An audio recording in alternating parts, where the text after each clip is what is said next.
we help our neighbors. Not in other countries. I've been all over the world. In some countries, you get down on your luck, you can die in a ditch. In America, we spend trillions of dollars a year helping our less fortunate. In our country, if you're hungry, we feed you. If you're homeless, we'll house you. If you're too poor to be sick, we'll pay for your doctor. But folks, this is not free. You hear people all talk all the time of free, free, free. Anything free, somebody worked for. This is extraordinarily expensive.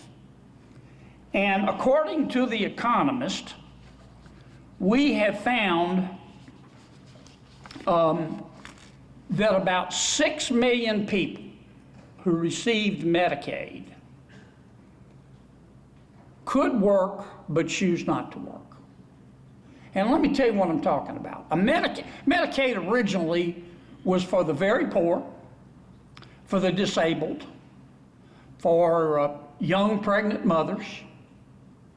And then under President Biden and President Obama, it was expanded.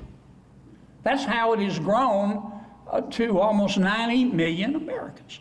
And some of the people on Medicaid can work but choose not to work. It's just a fact. According to The Economist, we have about 6 million people that we know of who are receiving Medicaid.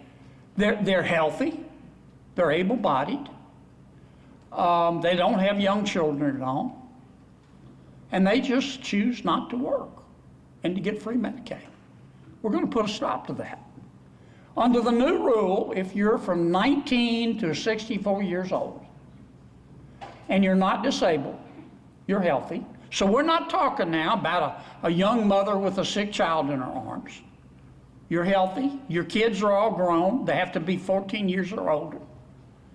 You're going, we'll give you Medicaid, but you've got to go work or go back to school or perform community service 80 hours a month. If you don't want to, that is your business, but you're not going to get Medicaid. Those people who choose not to work, but who can work, will lose their Medicaid. They're not eligible for it. Nobody's being thrown off. We're just giving you a choice. Try to go get a job. We'll help you. A person without a job is not healthy, he's not happy, and he's not free. Those who can work should work. Again, the American people are the most generous in the world. But these programs like Medicaid and food stamps and the Earned Income Tax Credit, they were meant to be bridges, not parking lots.